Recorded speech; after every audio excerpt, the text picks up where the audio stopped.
انت متخيل تبقى قاعد بتتفرج وواخد المسلسل بهزار ونقول يلا بينا بقى نشوف الحلقه الاولى دي هتخلص على ايه، وفجاه الولد اللي طول الحلقه عامل فيها ضعيف وبيتفرج على الدنيا بخوف فجاه يمسك السلاح ويقتل ابوه. اهلا بيكم في مسلسل الخليفه.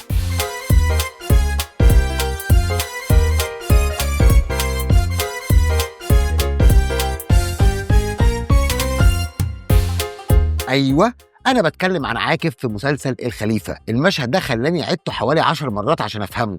يعني يا جماعة هو المسلسل عايز يقول لنا إيه؟ إن أضعف شخصية في الشخصيات اللي في المسلسل ممكن فجأة تتحول لوحش قاتل؟ ولا دي كانت بقى مجرد بداية علشان نشوف عاكف على حقيقته؟ أنا عادة بحب أتكلم بالترتيب، لكن هنا أنا هجيب من الآخر، لأن اللحظة دي هي اللي ممكن تحكم مصير المسلسل كله. علشان كده خليني أبدأ بيها وأرجع معاكم واحدة واحدة. هنرجع لشخصية سرحات، الراجل المفروض ان هو هيبقى بطل القصة.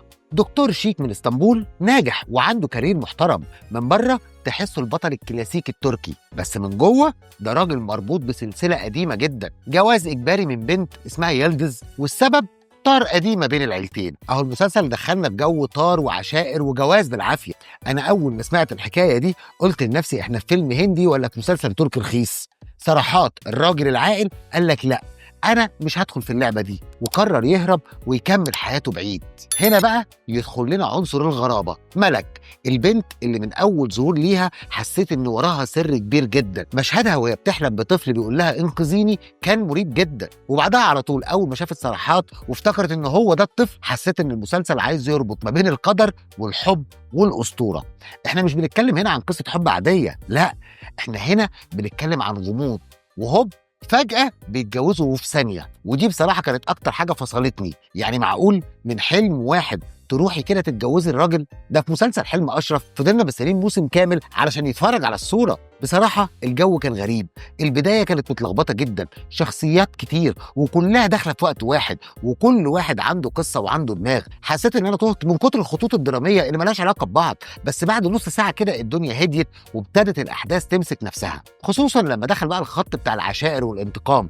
أنا هنا بقيت مبسوط شوية. أي حاجة فيها طار وعيلة ضد عيلة أنا معاكم. يلدز بقى يا جماعة دي شخصية صعبة جدا. المشهد اللي واجهت فيه سرحات كان من أجمد مشاهد الحلقة كلها. البنت اتقهرت، دي بنت محرومة من التعليم ومضغوطة من أهلها، والبلد كلها شايفة إن حياتها متعلقة بقرار راجل مش عايزها أصلا. بصراحة أدائها كان صادق جدا. أنا شخصيا حسيت بالقهر اللي جواها. بس بصراحة لما جت بقى تعمل مشهد إنها عايزة تجرح المدرس وتقطع له ودنه، حسيت إن هي خارجة عن السياق. يعني بصراحة كانت أوفر شوية، كأن المشهد ده معمول مخصوص عشان نتصدم. في الحلقات التركية دايما الحلقة الأولى بيبقى فيها لخبطة، علشان المخرج بيحاول يعرفك مثلا على 10-15 شخصية في ساعتين، فبتضيع وسطهم. والخليفة مش استثناء، بس الفرق هنا كان عنصر المفاجأة.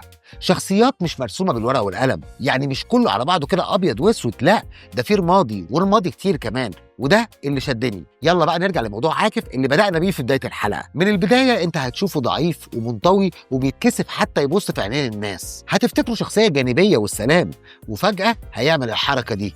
لا، هنا بقى المسلسل قالك استنوني، عاكف مش شخصية هامشية.